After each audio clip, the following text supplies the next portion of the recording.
We're really excited to have Dr. Henry Skerritt with us today. Dr. Henry Skerritt is an assistant professor in the Department of Art and curator of research at, I'm not going to get this right, the Kluge-Ruhe? Kluge-Ruhe. That was kind of close.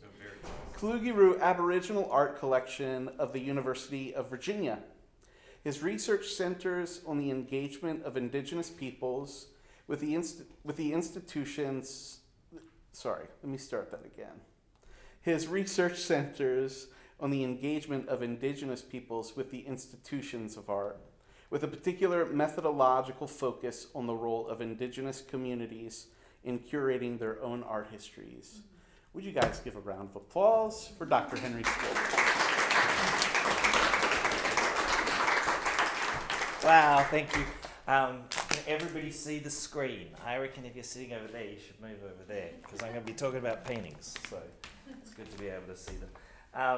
Thank you so much, Corey, for the invitation and those kind words. I got to do a little bit of housekeeping. The first thing to note that Yolngu viewers are respectfully advised that this presentation contains the images and names of people who are deceased. We're obviously talking about a deceased artist here. And also to acknowledge that we are on the lands of the Piscataway peoples, and just pay my respects to them, along with the many other Indigenous groups that have stewarded these lands and waterways for thousands of years. It is a huge pleasure to be here. It has been, I will confess, a very, very busy month. We just opened an exhibition called Ira Teacher Kuari Jungu, which celebrates 50 years of desert painting at the Grey Museum of Art in NYU. And we had 4 artists over for that, 4 senior women who had just put on an aeroplane on Wednesday. So as you can imagine, that was a busy week. But when Corey emailed me to tell me that you were having Nonggirrnga Marawili as the artist of inspiration, I couldn't resist the opportunity to come here. Nonggirrnga was not only one of the greatest contemporary artists that Australia has ever produced, she was also an extraordinarily generous and strong woman. Nonggirrnga's childhood witnessed the rapid superimposition of settler modernity onto the traditional lifestyle of her Yolngu people, and yet, as her art shows, she, like all the other Yolngu people, responded with munificence and majesty, producing this extraordinary gift of art. So, I couldn't not come and talk to you about a woman who I call Mari, my grandmother, and to share some of the amazing things that she imparted on me. So with that, let's just take a deep breath. Yeah, nice. Calm blue oceans, calm blue oceans. Let's forget the world for a moment and travel in our minds to a sunny beach. I, as an Australian living in the United States, working in Aboriginal art, I often have to pinch myself and how the hell did I get here? What am I doing? And I was certainly feeling that way in May 2015 when I took this photo at Baragella, where I was camping with Nonggirrnga and her family. I had been working with Nonggirrnga for a couple of years because I was doing my PhD back then, and I would spend hours sitting and watching her paint. In fact, when I think about it, they're some of my fondest memories. So in 2015, a colleague of mine, Kay McDonald, and I suggested to Nonggirrnga she might like to go on a camping trip, and was there anywhere she wanted to go? And she said to us that she wanted to go to Baragella. To give you a context, this is Yerkal, the main sort of town where Nonggirrnga was living, where she worked. Baragella is all the way down here. Baragella. Where am I looking? Here, Baragella. It's right down here. Right? Now, that would be okay. It's about 100 miles. But to make things worse, a recent cyclone had meant that the roads were largely impassable, And in fact, Baragella is not really a place that anyone had been for 20 or 30 years. So we weren't really sure what we was going to find when we got there. So we went to the rangers, the Aboriginal Rangers group, and we said, Nonga would like us to go take her to Baragella. And the ranger looked at us and said, well, you're not going to be able to do that. Like, the roads will be shot. No one's been out there forever. You know, the cyclone means that it's going to be impossible. We went back to Nonggirrnga and we said, Nonggirrnga, the rangers have told us that's not going to be possible. Is there somewhere else you'd like to go? And Nonggirrnga looked at us steely in the eyes and she said, you boys are taking me to Baragella. So we went back to the rangers and we said to them, what do we do? And the ranger said, better pack your chainsaw, boys. So we did, right? So we did. We packed the 2 troopies full of kids and dogs and the chainsaw and food and everything, and we arrived at Baragella as the sun was setting. We camped on the beach, serenaded to sleep by the gently lapping waves and distant snorting of buffaloes, and in the morning we headed to the rocks. So we'd made this pilgrimage to visit the site that had, over the last year or so, become Nonggirrnga's most persistent muse. And if we look at one of Nonggirrnga's paintings of Baragella from around that time, this is 2014 in the Metropolitan Museum of Art, that's a little museum in New York.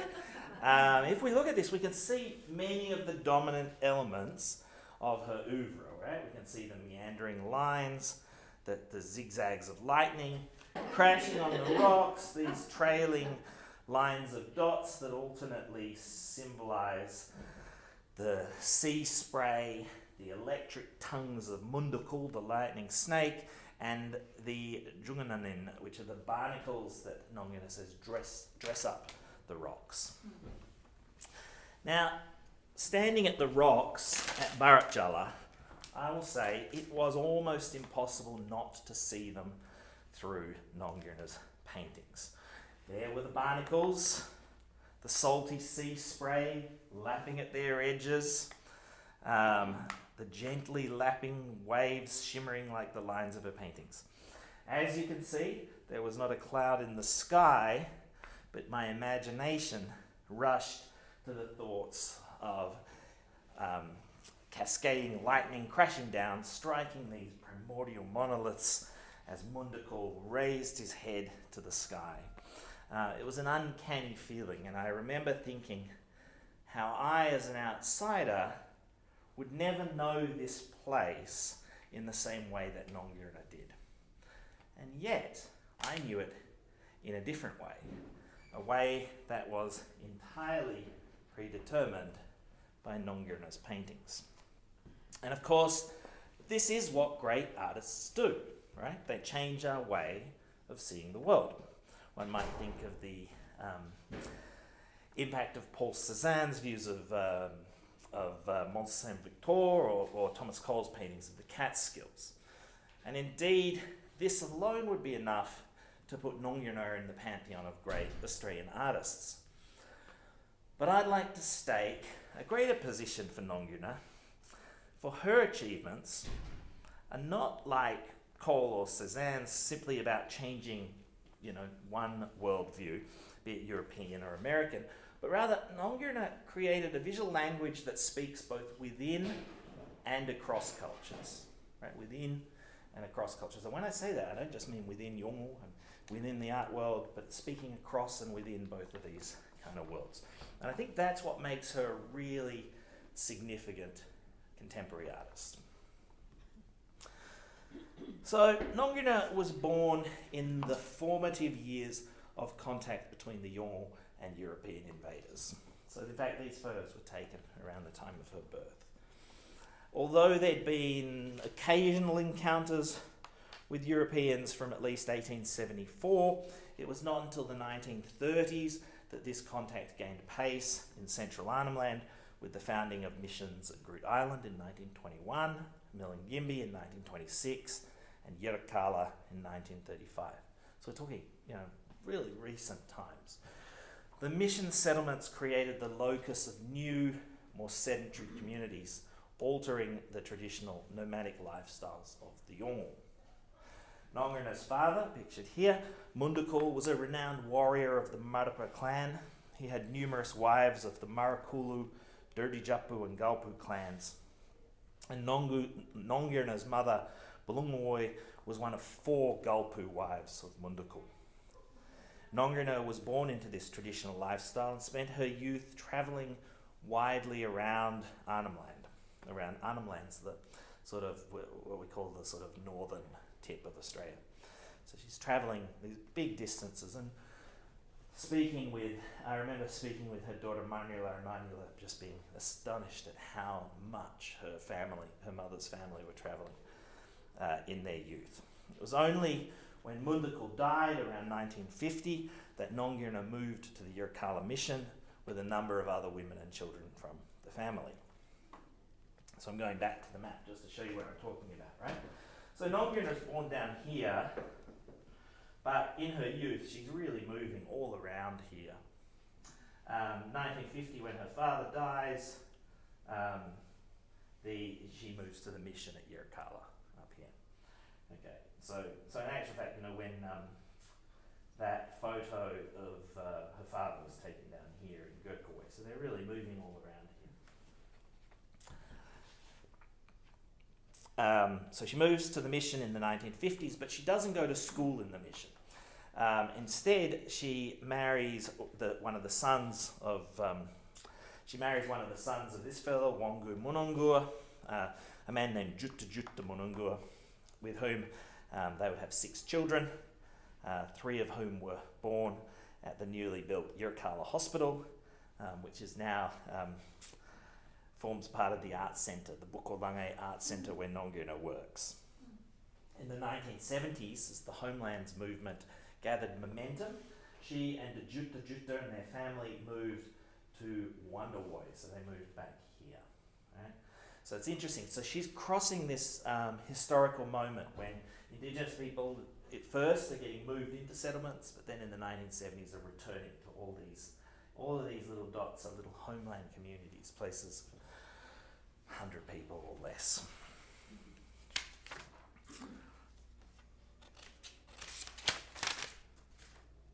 Okay, so in the 1990s, Jutta, and by extension Nonggirrnga, would play a pivotal role in the revitalization of bark painting at Yirrkala. There had been a long tradition of bark painting going back to 1935, but by the 1980s it had really fallen out of fashion. What had become much more fashionable was desert painting, and most of the bark painters were painting what they called suitcase barks. I really need to put this somewhere. Yeah. I know, it's just... I need a little cup holder, right? They were producing little suitcase barks, things that could be sent for tourists. In 1993, a young, ambitious arts coordinator arrives at Bukolange named Andrew Blake, and he finds this willing foil in Jutta to start making bigger barks.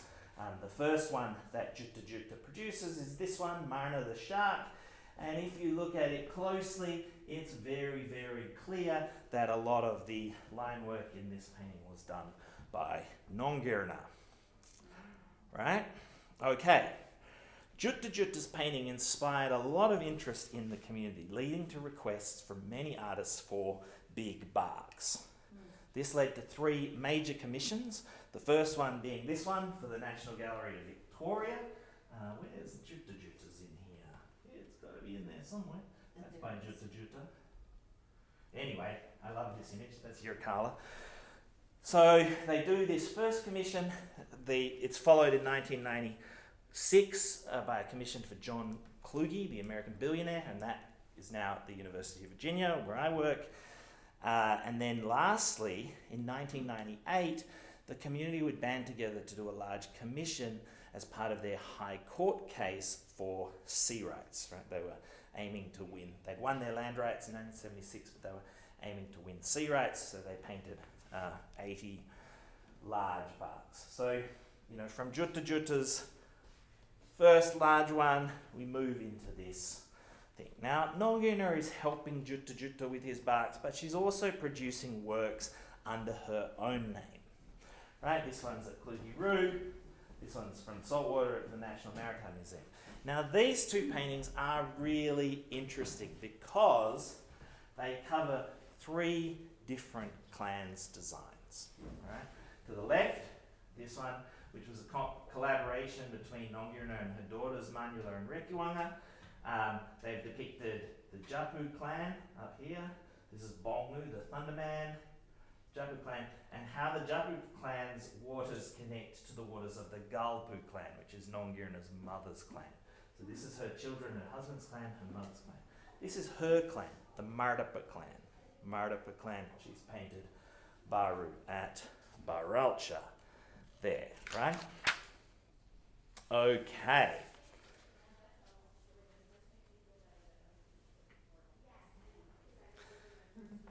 I've gone very far from contemporary art all of a sudden. I've moved to kinship. Oh dear.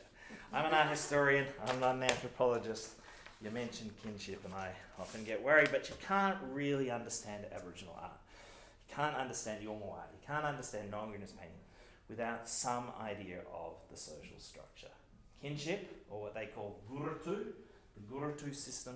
Gurrutu, I asked one Aboriginal woman, Lucy Wanapoingu, to describe what Gurrutu is, and she said, Gurrutu is bookmark, Gurrutu is everything.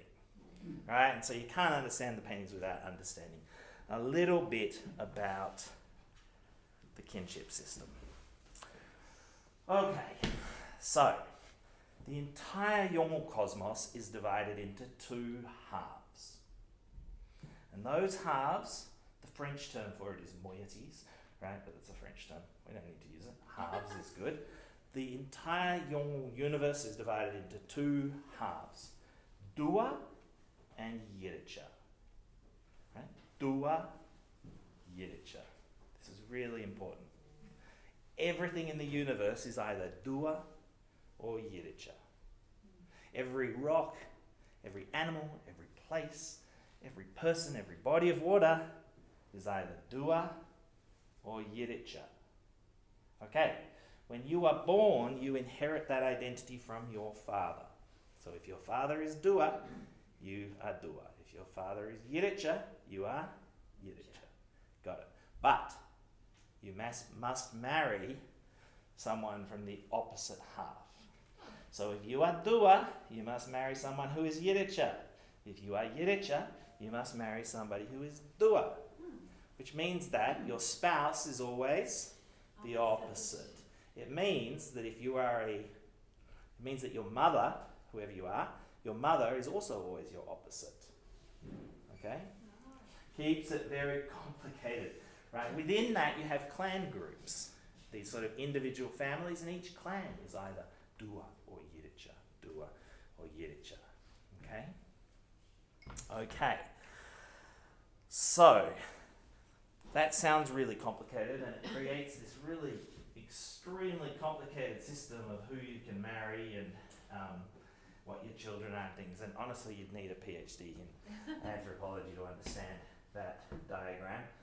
But I have it there because it shows you it's very, very complex. Okay? It's a very complex system. Fortunately, it's kind of easier to explain using pictures, as most things are. Right. So, every clan has its own design. Right? The term for these designs is Marayan Minchi, sacred designs, sacred clan designs. Now, traditionally, these designs were painted on the bodies of young boys when they would be going through their initiation ceremonies. Later on, they'd be painted on adolescents becoming men. They'd be painted on the bodies of the deceased as well. But they're special ceremonial designs, these Marayan Minchi. Every clan has its own design. And so what we've got here, we've got 2 boys painted up with Gumatj clan designs. And here's a Gumatj clan design you can see in a painting by Waichung Mungerich. And here you've got a boy painted with a Japu clan design you see in many of Nonggirrnga's paintings. There's one by her brother Minga. Okay. Now, these designs were not just made up. Okay? It's a very important thing to think. these designs were not made up. They were laid in the earth by the ancestral beings at the dawn of time. Again, simpler thing to explain with painting. All right, this painting depicts Yatikpa, the same place that we saw in Nonggirrnga's paintings with the crocodiles from the 1998, right?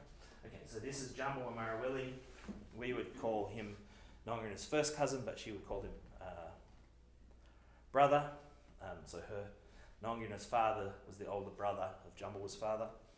But anyway, Jambawa here has painted Yatikpa. Yatikpa is a very, very sacred site for the Madapa clan, Nonggirrnga and Jambawa's clan. During the ancestral time, the Wanga, there was a fella named Baru, and he was sitting at the beach at Yatikpa, having a meal with his wife, Damalingu, and they got into a big fight. And the fight got testier and testier, and they began throwing things at each other, and eventually Baru storms off to bed in his hut. Well, his wife doesn't think much of this, so she goes and sets fire to the hut. There's an important moral here: don't get a bit angry with your partner, right? But she sets fire to the hut, and Baru comes charging out of the hut, and he dives into the waters at Yatikpa. And when he emerges, he is transformed. He is transformed into the crocodile. And the crocodile, as you would know from those of you who've smiled at a crocodile, has these rippling patterns along its back. Baru stands up, transformed, and he is still on fire. And he has his two fire sticks, and he holds them up, and he throws the fire into the water. And the fire embeds itself at the water at Yatikpa and travels on to a bunch of other Yiddish clans. Okay, complicated. I had Jambawa in Charlottesville about 2019, and he was telling this story to my students in front of this painting. And he said to my students, he said, look, see, now you can see it, right? You can see it. You can see Baru diving down. You can see the waters crashing over. You can see the flames rising up. And Jambawa stopped and he chuckled. He said, that's just the kid's story. Right? Underneath that are layers and layers and layers that only he gets to know. Right? That he learned through successive ceremonies where you learn a bit more of the story and a bit more of the story. And that's what's powerful about these designs. Okay? Firstly, they're laid down in the earth by the ancestral beings. When you go there, Jambawa will say, and I heard him say this, I've been there, he says, look, see? You can see those patterns on the water. Right? So they're still there. That's the sign that Baru is still animating that place. So the paintings were laid down in the initial time, they're still there.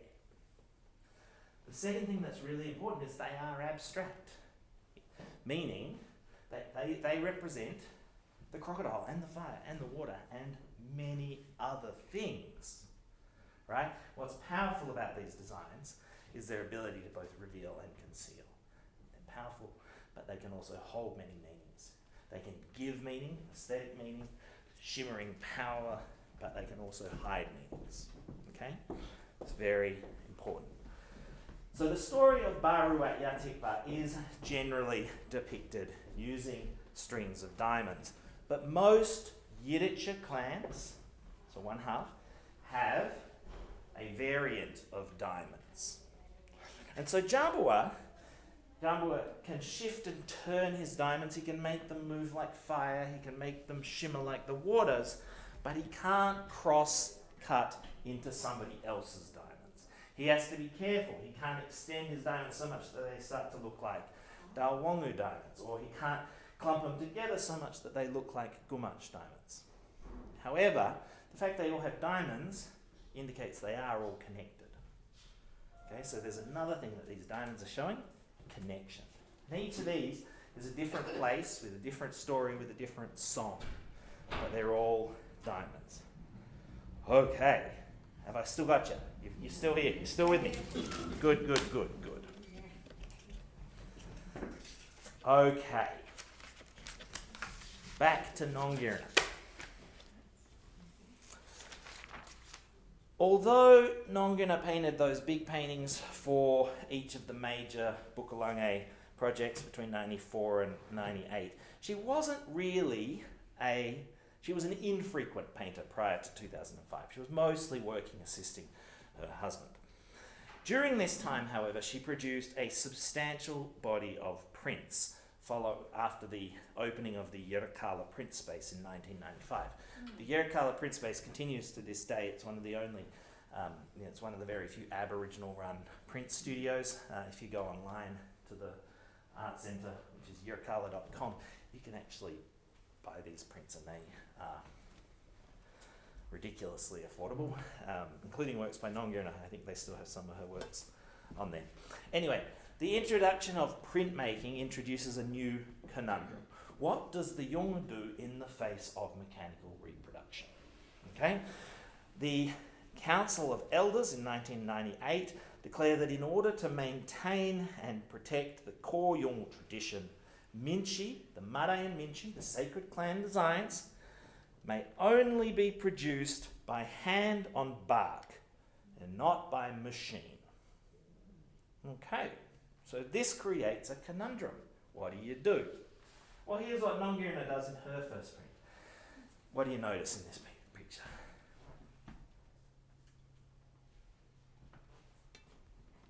There ain't no diamonds, right? Ain't no diamonds. She's painting the story of Baru, but it hasn't got Baru's diamonds, okay? So she's just taken the Minchi out of it. No problem, right? It's still Baru. That's still an animal with an ancestral association. It's a Mardapa clan Yiddicha animal.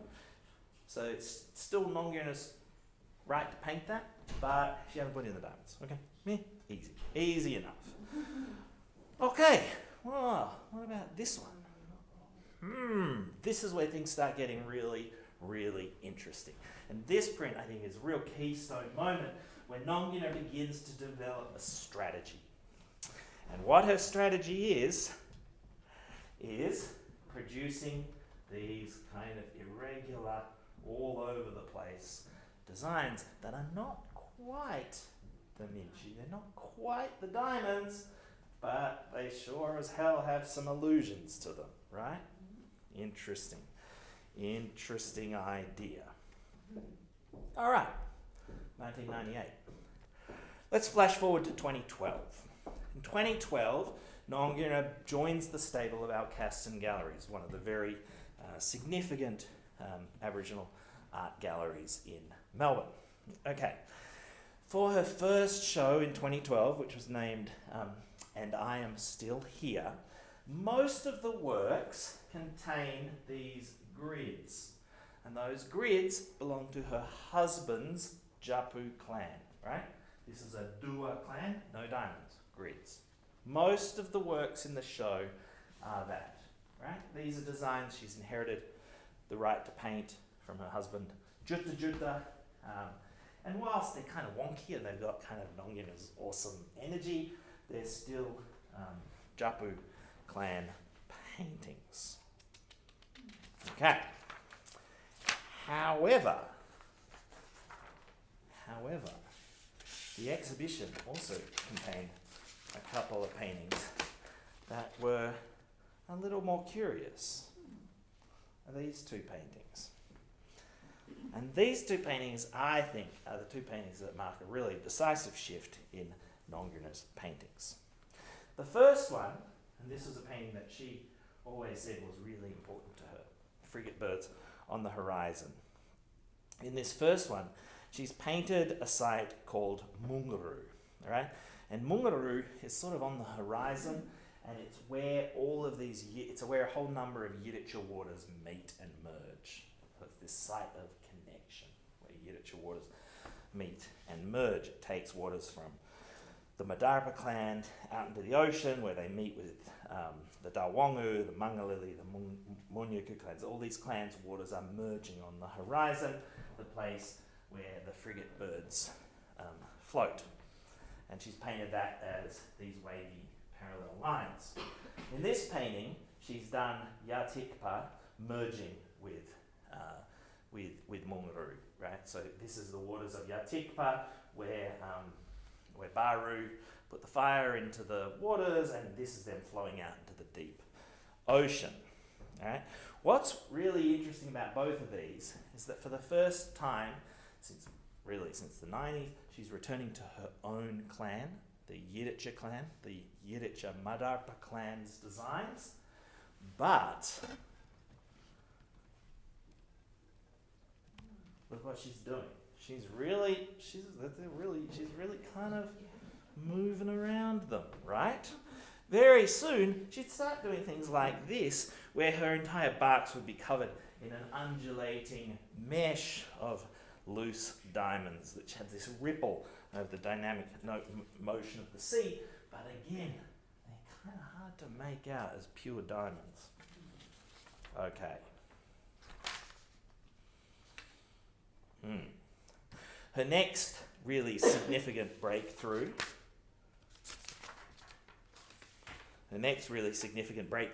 was the increased use of negative space, and this reached this kind of sizzling zenith around 2014. And these paintings, I think the middle one's at the Met, the left one might be, but all three of them were shown at an exhibition called Mark the Infinite. Some of you might have seen it at the Phillips collection. And the other thing that's really interesting at this point, once she starts introducing these large amounts of negative space, is that she begins to become really interested in lightning. One of the reasons that this is interesting is because the diamonds associated with lightning are not usually associated with Yatikpa. I know this is very complicated. I've got a point. It's coming, right? Diamonds associated with lightning are usually associated with a place called Baragella, painted here by who else but her father. Okay? Baragella is a different site. It's a site associated with lightning and the lightning snake. Right? It doesn't take very long when she's painting these negative space things for the snake to turn up. Right? Because lightning comes from the lightning serpent, Mundukul Budachi, who curses, he spits the curse of the lightning, right? It's the name of her father. It's not long, if you're painting lightning, you're going to end up painting the snake that's spitting at Mundukul, okay? But Mundukul, as I said, is not associated with Yatikpa so much as the other site, Baragella, right? Okay, so that's kind of interesting. So, Nonggirrnga begins to move again. And the more that she starts to include these rocks in her paintings, the more she shifts from depicting Yatikpa to start saying that her paintings are about the site of Baragella, right? That's where we started at, the rocks at Baragella. This shift was really, really important, okay? Because the two most significant sites for the Madarpa clan are Yatikpa, where Baru throws his fire in the water, and Baragella, where the lightning snake is associated with the monsoonal floodings. Baragella is not a place that anyone's ever painted. It's not that it's unimportant, it's of a secondary level importance. I mean, I'm trying to think of an analogy here, and it would be like, it's not Bethlehem and Calvary, it's, somewhere else, right? Like, it's still important, it's still got ancestral undercurrents, but it's not a high order site like Baragella or like Baragella or Yatikpa, okay? And so, why does she make this move? Well, I think the answer to that is pretty clear. Baragella, as this sort of slightly less important site, still a Madarpa site. It's a site where the Yolngu had long associations with Macassan traders, right? The traders coming from the port of Makassar in Indonesia.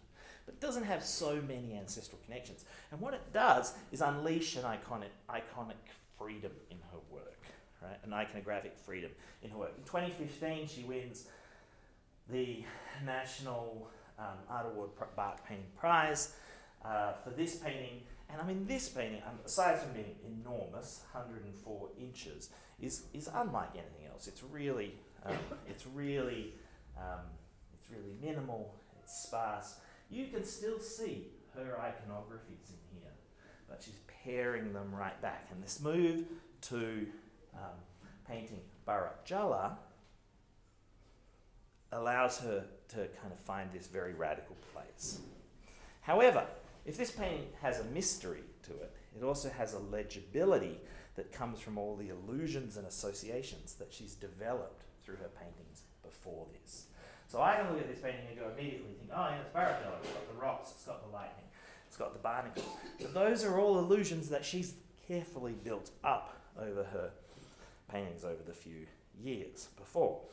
And this kind of goes some way to explaining what I'd call the non-teleological nature of her painting. She's jumping back and forth between styles, between sites, and between visual references, because there's this constant push and pull in her work, this doubling back to maintain continuity and tradition, to insert personal assemblages of association that are manicured in dialogue with the traditional forms, in dialogue with the Marayan Minchi.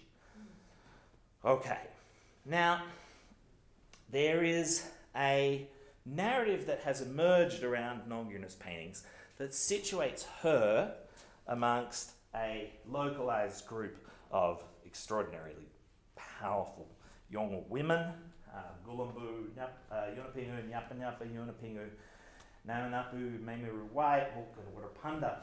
And all of these painters have found sort of techniques for secularizing their work, for avoiding the Marayan Minchi,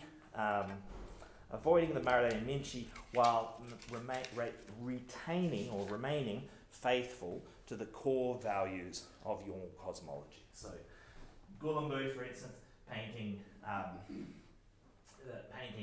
the night sky. That's a very small part of a larger Gumatj story. Nyapa Nyapa painting the stars of the Seven Sisters, which is a fairly open but still important Gumatj story. Nami painting stars are really big here. Stars of the Milky Way, which is very important to her Mangalili clan, and Mulken depicting, creating her own ways for depicting various plants without using their clan designs. Okay, and while that sort of makes sense, you also have to look at Nonggirrnga's work slightly differently, because in some ways what Nonggirrnga's doing is much more closely in dialogue with the Marayan Minchi than some of these other women, right? As Nonggirrnga would say, they come from her heart and her mind. But how do we reconcile that idea of this kind of innovative heart and mind with the notion of tradition that's coming out in these paintings? So, if we hark back to the discussion that we've had on Baru putting his fire in the waters and Mundukul cursing his lightning, right? It's really important to remember that these ancestral narratives are not separate from our understanding of the world, right? Or rather, think of it a different way, the surface expressions of the world, the way we experience thunder and lightning, those are all tangible expressions of ancestral revelation. Okay? So in a way, if Nonggirrnga is saying she's painting from her heart and her mind, her paintings might represent some of this surface expression, the lightning, the sea spray, the splash. But they're still paying deliberate allusion to its spiritual undercurrents via their evocation of these designs. All right, again, easier to explain in relation to some paintings. Great quote from Nonggirrnga there.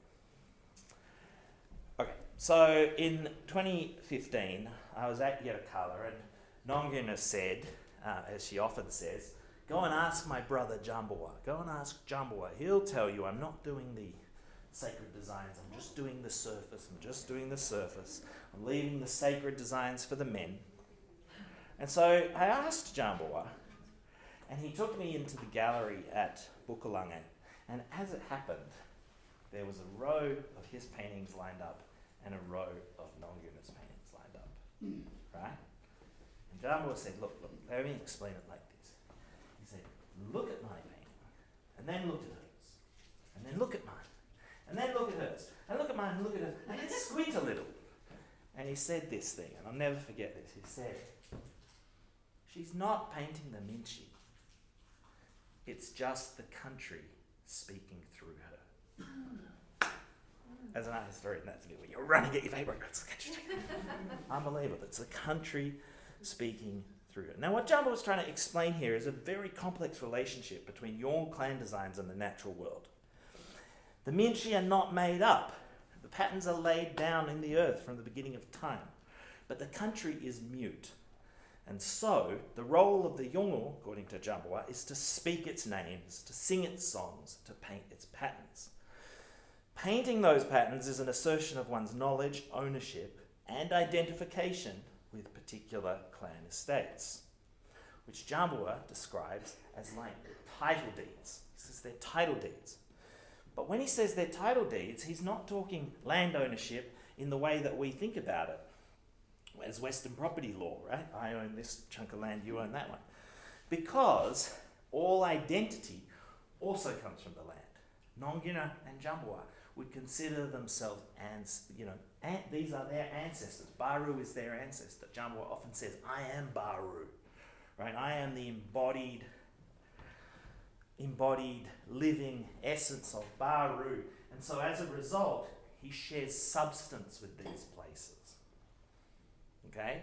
The rights enshrined in these paintings can't be transferred because they come from a reciprocal sense of also belonging to this land. By painting the Minchi, Jambawa is declaring his embodied right to speak as part of this land. And so by his reasoning, in painting a site like Yatikpa or Baralcha or Baragella, Nonggirrnga might try her hardest to avoid painting the Minchi. She might do everything possible to avoid it, but these patterns would always be there, like a background hum, by virtue of her inalienable connection to these places. Whatever she did, the country would find a way to speak through her. Wow. Okay. Wow. All right. So I've largely avoided talking about gender. But you can't completely avoid talking about gender because Nonggirrnga says all the time, I'm not painting the men's design, I'm leaving those designs for the men, right? Okay, now that's weird for a number of reasons, and one of them is that we've seen Nonggirrnga painting those sacred designs early in her career, right? And women like Nonggirrnga are very knowledgeable in those areas. However, the right to reveal sacred information is very closely guarded, and Nonggirrnga has herself extolled the dangers of transgressing these rights. She said, I'm going through the outside part on my own. I'm not going to borrow from the men. They would think of me and say, she's in control, a female, and kill me, right? So she says things like this all the time, so you can't ignore them. All right? But it's also kind of paradoxical. Nonggirrnga could claim to paint these designs as an old and knowledgeable woman, and in the past she has, and even into the present she has, painted the certain versions. So while I'm a little bit wary of this idea, I do wonder whether the process of avoidance might not itself conceal deeper motives. Is it possible that Nonggirrnga is playing a complex double game by expertly avoiding the Minchi while maintaining the allusions to the designs? Is she not showing both her clear and precise knowledge of the boundaries while loudly professing her non-transgressions of these same limits. Ah, yes, right. We see it, right? In her deference, Nonggirrnga opens a space for innovation, a surface space where she can express both her deep connection to mother country while exploiting the possibilities opened by the art market. The illusion in Nonggirrnga's Minchi holds on to the prestige, right, as an outwards expression of veiled knowledge and identity, while allowing her to capitalise on a different kind of prestige, which comes from being an innovative and celebrated contemporary artist. In one way, Nonggirrnga might be seen as complying with the patriarchy by not painting the Minchi. In another way, she's finding her own expression of power by working adjacent to this tradition in the space opened by the market. And what I love about this, right, and I said this at the very beginning, that Nonggirrnga's work speaks both within and across cultures, right? It's doing that for the Yolngu as well as for outsiders. Because the Yolngu men have to look at this and think, like, what is she doing? Right? And I asked Jambawa what he thought about this. And Jambawa said this really interesting thing. He drew an analogy between Nonggirrnga's paintings and the different ceremonial roles of men and women. Because in ceremony, the men do the painting and the men do the singing. But the women perform what's called milkari. They're keening songs, these extraordinarily powerful crying songs. And Jambawa said, men sing for the land, women cry for the land. My paintings sing for the land, her paintings cry for the land. And that's really interesting, right? The ethnomusicologist Fiona McGowan has said that the milkari are a shadow dance of making meaning between performers and listeners, right? They're sort of like this shadow of the ceremonial song. And just as shadows change shape depending on the position of the person and their movements of the light, so too the songs change until one fades and the next begins. How better to think of Nonggirrnga's paintings, like with this provisional push and pull between illusion that's then veiled in abstraction, that then comes back. You know, her abstractions are not a move into non-objectivity, and they're not meaningless, but rather they function along time-honoured Yolngu principles of power, which is demonstrated through its control over the domain of the secret. Meaning is encoded in such a way that paintings cannot be readily interpreted. In this way, control is maintained by those who already possess information, right? That's a knowledge economy.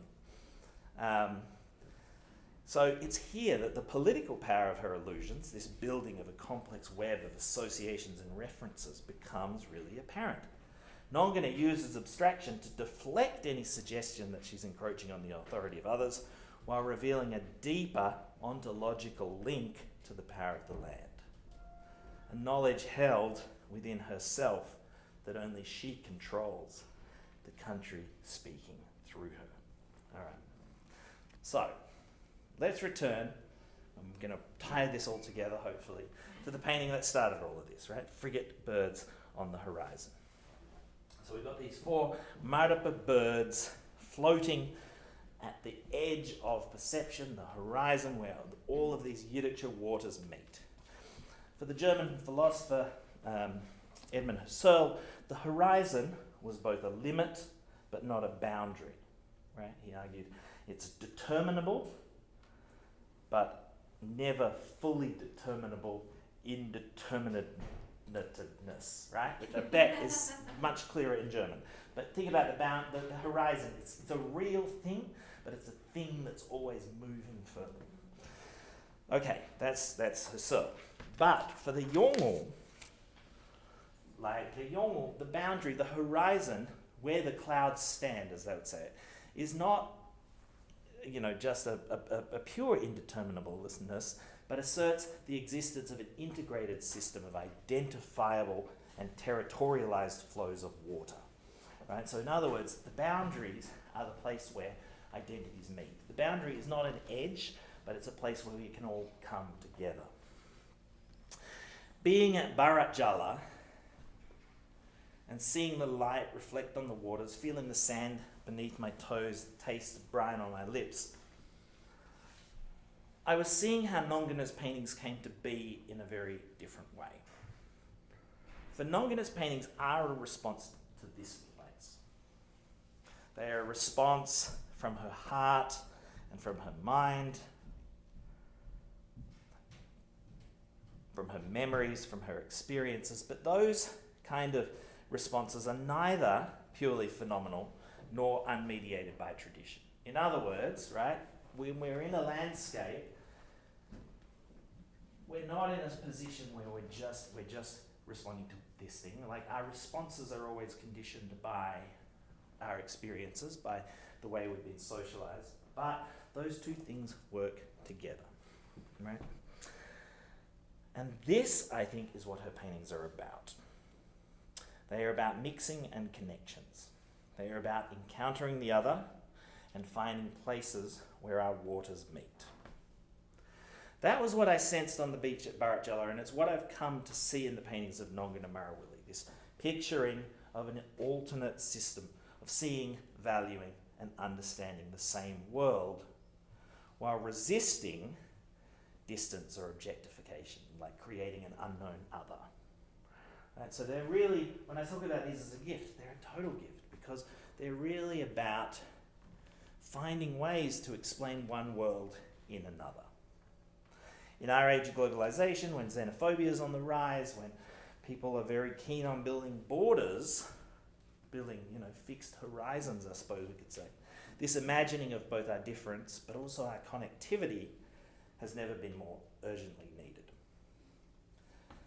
So, after breakfast, the men in our party, that was Yalpi Yunapingu, his son Jalil, Cade McDonald, and I, went to hunt stingray and mud crabs for lunch. I will say that Yalpi and Jalil were much more successful at that than Cade and I.